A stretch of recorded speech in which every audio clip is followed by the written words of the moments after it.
So here's another asset that I did, just a little robot character. And let me grab my brushes here.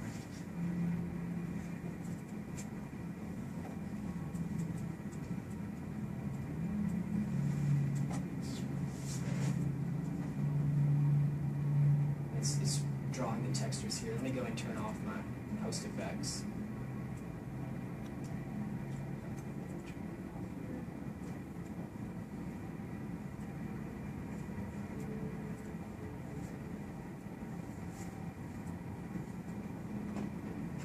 And then I'm going to come over to my material, and I'm going to change and make sure that, in this case, for Unity, I was working in Unity 4, so I don't want to have physically based. So I'm going to change this to relief here for now. And I'm going to come over here to make sure that's what I'm doing. What's it? Now you start over.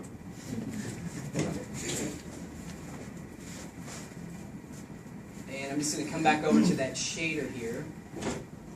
Edit that real quick. Adjust my glossiness on that shader. So here you can see that I'm just changing from physically based to just a relief shader right now. And I'll pull this up. So I had this asset here that I created, very much like the crossbow. So generated this here is my diffuse texture, and then I have a normal, and then here's the specular for this. And so this guy has a few different parameters like dirt and things like that. So here's the asset as I started working on it in Substance Designer, and then I wanted to be able to take this as a material and open this inside of Unity.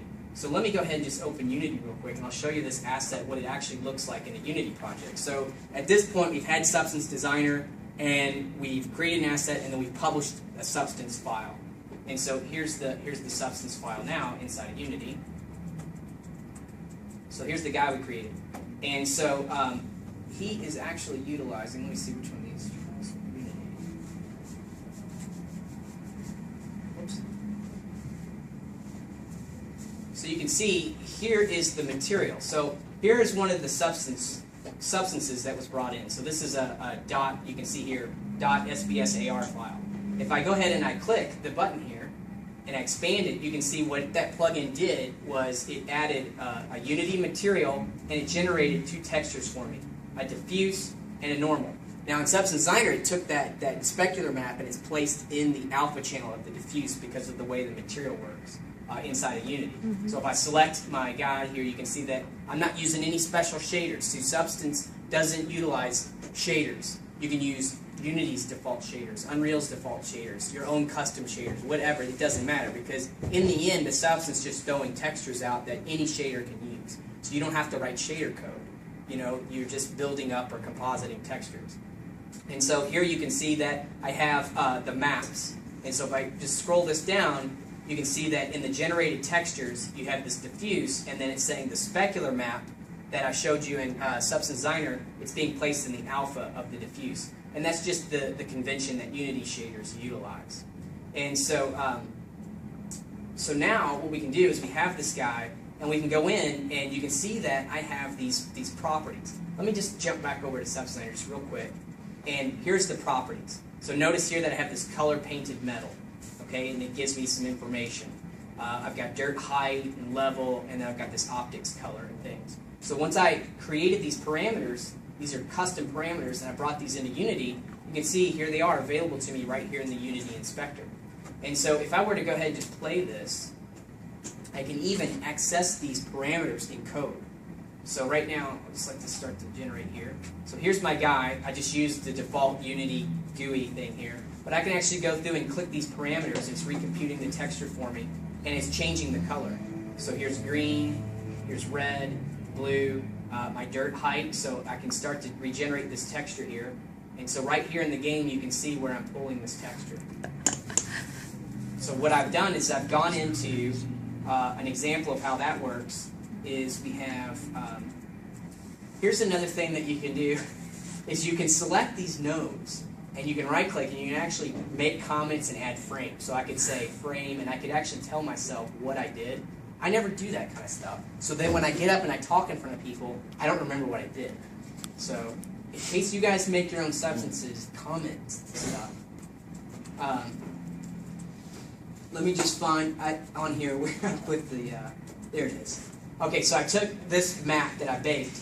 So this is a position map here, and I did that right inside of Substance Designer. So I came over here, and you see that I just baked a position here. And then I just fed this into my ground dirt. So it's taking the position. It's basically, if you take a look at this map, this is a grayscale value. See this part right here of my UV, this is the head of the model. And this right here is the very bottom of the model. So it basically makes it like a gradient from the top to the bottom. So at the top is white and the bottom is black. So now I have this gradient. And then I can apply this noise effect based off that gradient. And so that's what I'm doing. And then here inside of Unity, I gave myself the ability to expose this slider. So now you can see that based off that gradient, I could have no dirt, and then the dirt starts to just kind of land on his head and starts to move down the body here. I don't really know why I would have this animated dirt doing this, but I could. It's cool, I guess. But you can see that maybe this is water or some kind of liquid or something. And as the player's running, this is happening or whatever. But you can see that right here in the runtime, I'm going through and I'm changing this. Now I put a little GUI text out there to let me know when the texture is being computed, and so that's kind of interesting as well. Let me show you just a little bit about what that looks like inside of like the code. So here I have my scripts. Let's stop it playing now.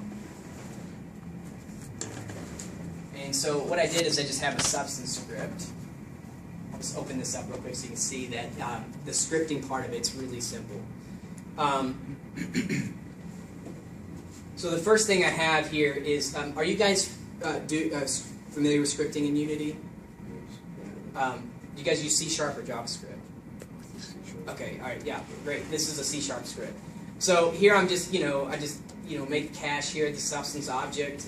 And then I have, if you go into Unity, now, I will say the substance plugin is default in Unity. It comes with Unity. You don't have to download something or install something. It's already there. And so if you look at the Unity help docs, you'll see that the procedural material API is what a substance is. And so here I'm just, creating a couple caches here for that. Then on the awake, I basically take my substance and I go get the substance object's rendered shared material and I set it as a procedural material. And then right here you have some cool settings. So like you can go in and you can change the cache size. In this case I set it to heavy, which is using 512 megs. Medium is 256 and tiny is 128. So depending on your project or how you want to work with this, you can change the cache size for these textures. I also came in and I can change the processor usage. So right now I have the substance processor usage is set to all. This means multi-threading. So the substances will work across multi-threading as well in Unity. And then what I do is I just come through and I just set these, whoops, oh, I crashed on. Then what you do is you go through and you just set these properties of the substance. So right here you can see substance.cache procedural property, dirt height. If I come over here to substance and I look at dirt height, there's the name of it right there. So in the identifier. So that's how I just identified in code there. And so we have dirt height, dirt metal, and then basically what I told the system was I want to cache the dirt height and the metal color. I want to cache those two things. So that's really neat is that it will generate the substance, but it'll keep a portion of that in memory. So if it's something that you want to change often, something that maybe the user is going to be able to change often, you can cache it so that it's not having to regenerate the texture from scratch. Now, if you had to regenerate from scratch each time, you would see a major hiccup there probably, depending on how the game's running. And then all you have to do is just use substance.setProcedural, in this case metal color, and I just fed it new color. Same thing with the height. I did set procedural float because it's a float value. And then I just gave it the slider value for the Unity GUI or whatever. And so that's how I was able to go in and change those parameters. So you can see that that's how that comes into Unity there. And if we come back and take a look at the material, you can see that it's just a standard Unity material. And then I have these textures that were generated, that the Substance Engine's generating for me. And so it's doing that because I've called these textures. But the file itself that you're actually going to distribute can be extremely tiny. Now in this case, this guy is like, let's see. Let's see what this So this guy right here ends up being like 32 megabytes for this guy. And what that is all of the bitmap textures. So this one's not procedural, this is a bitmap. So what I've done though, is I've gone in and I've baked out all of these types of maps that I'm using. So really what I end up having is, for each one of these materials, I think this guy has like, let's see, 1, 2, 3, 4, 5, 6, 7, 8, 9, 10. So I've got 12 bitmaps that are all 2K. So 12 2K bitmaps all in that one single file. And I was able to work with it at still 35 megabytes for that asset. So it's still really tiny. And then now, that's probably, like if I was using it in a project, I probably wouldn't have used 2K. I would have made them 1K and then would have taken it down to 15. But another thing that you can do that's really interesting, I've done this on other projects, is I could actually go in and I could tell this node right here, if I go and look at its base attributes, you can see that right now it's set at input, which means the input of the, this guy here. You can see that it's set to output sizes absolute 2048 by 2048. And you can actually set up controls where you could change this parameter in the Unity engine as well. So, or I could say, make a master control for me where, and I've done this before, where I've said, well, I'm going to look at all these textures I have embedded at 2K, but I also might want to publish where I have all the embedded textures only at 1K or 512. And so you can do that by just simply rigging these controls up to a single control, like a toggle switch, 1K, 2K, and then when you do that, before you publish, you could publish the substance out with just 512 embedded textures. And it'd be really tiny right there. So that's another trick that you can do. So if you embed bitmaps, it will increase the file size. But as you saw earlier, you can work 100% procedural, like this here is, and be at 164 kilobytes for that. It just depends. Personally, I don't really use all procedural textures. I use bitmaps. I'm just more I like to do that case. So I'm always coming up with ways to, like, fix the size of how I want to work with things. But it's very versatile application in the sense that you could do the hybrid, you could do one or the other, or however you want to work. And so it's very powerful in that sense. Does anybody have any questions as we're going through? I think we're a bit short on time. Can you maybe move on to B2M, give like a 5-minute overview? Oh, yeah. Let's move on. Then we'll go to questions. What are we looking at on time? Like 10 minutes. Okay, yeah. So maybe show it in 5 minutes, and then we'll take questions. Okay, sure. Okay, so here is, like I told you before, we got Substance Player. And there's another part of this. We're talking so far about Substance Designer, Substance Player. There's also another tool that we have called Bitmap to Material. And what Bitmap to Material does is it creates a material based off of bitmap. And the neat thing about it is it's kind of like a mini Substance Designer kind of rolled into one there. And so what I'm going to do is, using Substance Player, I'm going to open Bitmap to Material. Bitmap to Material is just a substance file that was created in Substance Designer. So it's a whole utility program, basically, that we utilize. You can think of it as almost like a standalone tool, and it was authored directly in Substance Designer. So that alone speaks to how powerful Substance Designer is and the ability for you to create your own tools. So let me grab this guy here. Here's Bitmap to Material. So I'll open this up. And so right off the bat, we'll leave this ground plane here. You can see that it's asking me to drop a bitmap here. And let me just go over to where I have this stored.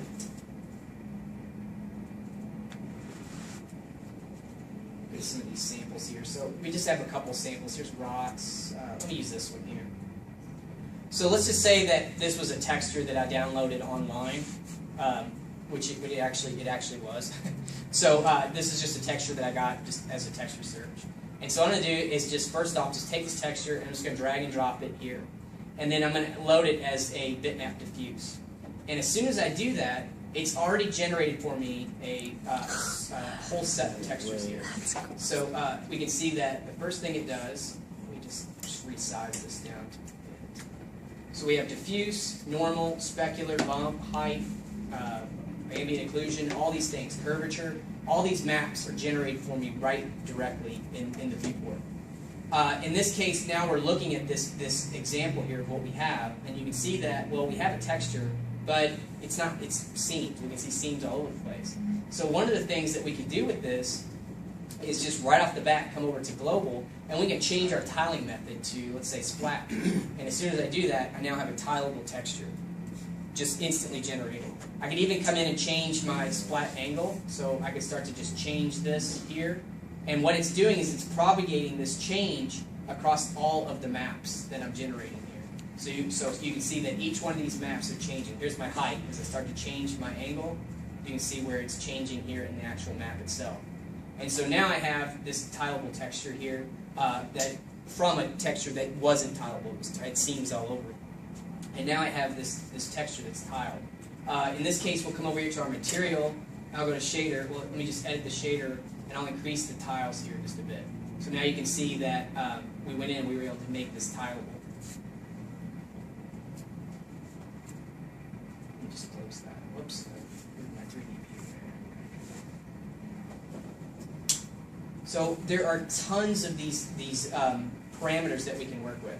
So for instance, diffuse. We can come in and use some, kind of photo editing type things, like we can adjust the overall contrast, brightness and contrast, the saturation, we can adjust the hue, all these kind of things. Let's go through and reset that. But we have the ability to change that. We also have the ability to work with the relief. And so with the relief, we can increase our normal strength here. Let me go back and change my splat. We have the ability to increase our normal strength. We can even add a secondary relief to that. So say we had another normal map that we wanted to augment with this, I could actually just drag and drop that normal map right into the viewport and choose secondary relief, and I can combine two normal maps with this tool. I can also come into the actual height map itself. So here we're looking at the height information, and here let me go in and just pull my relief amount up some.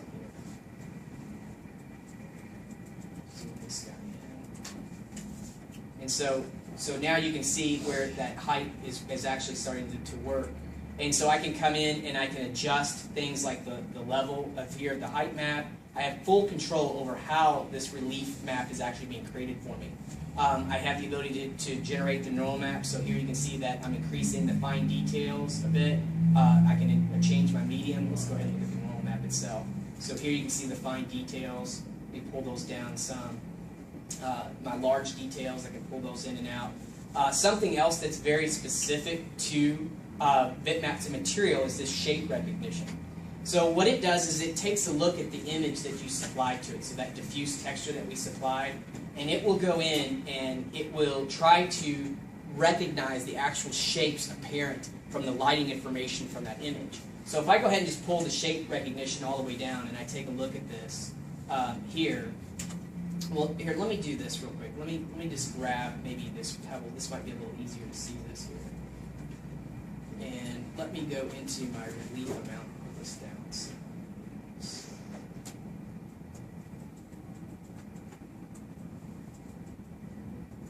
I have this set up kind of high. But what I can do is I can start to just pull in this relief amount. And if we take a look at, let's say, like this rock here, and you can see that it's just protruding, the height information. If we look at it from this angle, it's just protruding straight up. But as I start to increase the intensity, you can see that it starts to give shape to what that actual rock is. So if I look at this in diffuse, it's taking a look at the actual shape of this rock that's being generated from the darks and light areas of that are inherent in that image, and it's trying to actually do a shape recognition of that so that you get a more true representation of what that shape looks like. So here you can see in the view, what we're getting there. We also have the ability to come in and actually tweak our specular. So if we come and take a look at our specular map here, we have full levels control over this, saturation and specular influence. We can also come down into our lighting, and we can pull our lighting equalizer up. We can cancel out highlights and shadows and things like that. So if you took a photograph and it had some inherent kind of lighting from like direct light into it, you can kind of remove some of that. And then finally, there's options here to come in and actually add grunge to this. So I can come in and I could say, okay, well I have this image that I'm working with. I want to come over to the grunge diffuse opacity and kind of pull this in a bit. And I'm going to change one of the grunge maps that's being used. And so what I'm doing here is I'm actually starting to add just some grunge information to that. And I come in and I can actually add that grunge information. Let me just change that blending mode to multiply. And I'll increase the contrast to that a bit.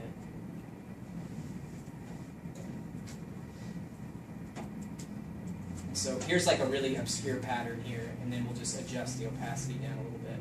So you can see where, I'm using an actual grunge map and I'm multiplying that over top of, the texture that I've created. To actually add some grunge to this as well. So you can do all of this directly here within, a program. So an example of that would be utilizing this directly inside of Unity.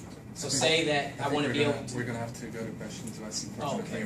All right, well, we just showed that with Substance Player, but you can take that same bitmap to material file and you can just drag and drop that right into Unity. And all those controls are all available to you in Unity or Unreal Engine as well. So you could create a complete material just right there inside your application. So yeah, let's move on to questions.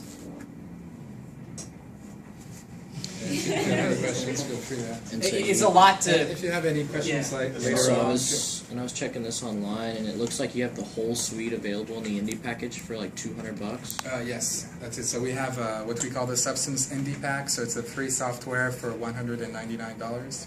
So Substance Designer, Substance Painter, and Bitmap to material. How many substances is that? 30.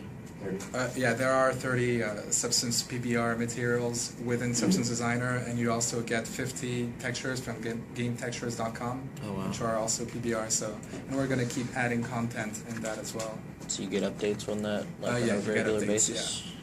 And so is it a license that you rent out, or do you buy the full suite of the program? Whenever you make the purchase? You get the full suite and you get the upgrades for like that version of the software. And for Substance Painter, which is currently in a beta, when the full software actually comes out, you will get like version 1 for free, basically. And you'll have gotten it for half the price at first. No, is Painter a separate program to Designer? Yes. So yeah, Painter is like the 3D painting interface we're seeing at first, and Designer is the node-based editor. And if you have any questions later on, you can just drop us an email in our contact form on the website. We always reply within 24 to 48 hours max. So yeah, just feel free to contact us. Cool.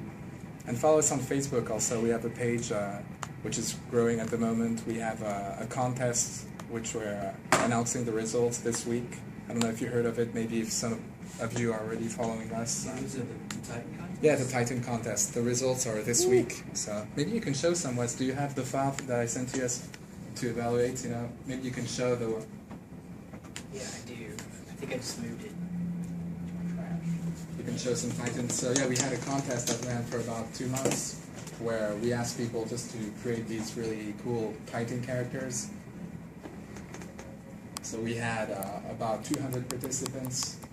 Our jury was formed of members from AAA studios and film as well. We had Ji Young from DreamWorks, Brad Smith from Naughty Dog, and other people from studios like Blizzard, Riot Games, and that they evaluated the Titans last week, and we're announcing the results this week on our Facebook page. So every day you're going to see new Titans that are going to be posted. And this is a cool one, yeah. Tundra Shift is one. Show, you have Unchained Titan on there, that's like my favorite. So, But it's still in judging process, right? what's that? The results haven't been finalized yet? They have, well, we, there are 10 winners, basically. We announced like winners like rank 10 to 4 today. We announced 3rd place tomorrow, 2nd place the day after. That's a guy from Rockstar that did that, yeah. This is an amazing one. It's awesome. This is my favorite, actually. I just like the concept. I think it looks really cool. Yeah, I like these ones. And this one, I think, used mostly Substance Designer, right? And some aspects in Painter as well. So yeah. So you'll see those being posted on our Facebook this week. Does anyone have any other questions? Yeah. If you're about 4K textures, when do you guys plan to have up it up to 4K or even? Well, today Substance Designer already handles 4K, but it's with Substance Painter yet that we get the questions. Well, we're working on it, and we want to have that for version 1 of the software. So or in one of the first upgrades. So I'm thinking we'll have it by September, hopefully, but it's definitely on the short-term roadmap. It's just some programming to figure out with like how Painter works, how it regenerates and everything. It's a bit complicated to get the 4K, but we're getting there, and yeah, we'll be there in September, hopefully. And so I'm assuming to use all this stuff, you need a pretty decent PC, right? I mean, you'd have to have a pretty good setup to be able to use this on any of these programs. I guess it really depends what you work on. I know, like with Painter, like I have a MacBook Air which has like an Intel graphics card, and Painter works with that. Like the particle brushes work and all. You have to use Substance Painter on a Microsoft Surface tablet. Actually, I'm just Yeah. really, did you show? We didn't show particles. No, I didn't show. Yeah, I can. Yeah, you can show some particles. We have to show that. That's like the coolest thing. Can't believe we forgot about that. We're adding so many features. That was like the first thing we used to show before. Like, look at this, it's black magic. And I can't believe it. Yeah, you can paint with Can you put like the white? Yeah. Oh wow. Why did we not show that? We've done this demo too many times. Yeah, and Can you what's show like the heavy lakes on the back? Yeah. That looks cool with like the dirt or something. And going into like those channels, so in this case I'm gonna pull the roughness or the height up too. So when I So paint, this is a technology called popcorn effects. We integrated in you can the see that I brushes. have height information. So basically, you're painting full materials, but with particle simulations, and you can also edit how the particles behave. And we already have like a bunch of presets, like from leaks to scratches to even like environment particles. Like you can make it rain on an object.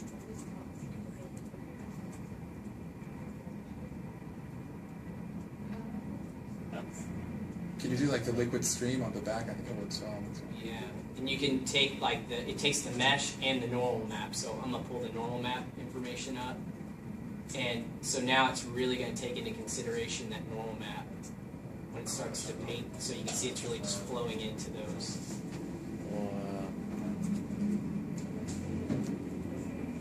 So yeah, depending what material you pick, what parameters you decide to tweak, the possibilities are infinite.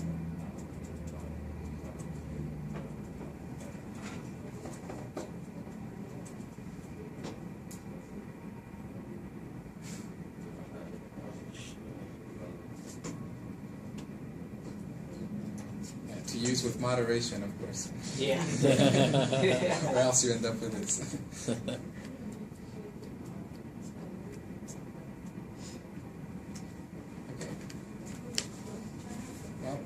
Yeah, I think we're going to have to go to the other campus now. It's, Beautiful. Thank yeah, you well, so much. Thanks a lot for joining us.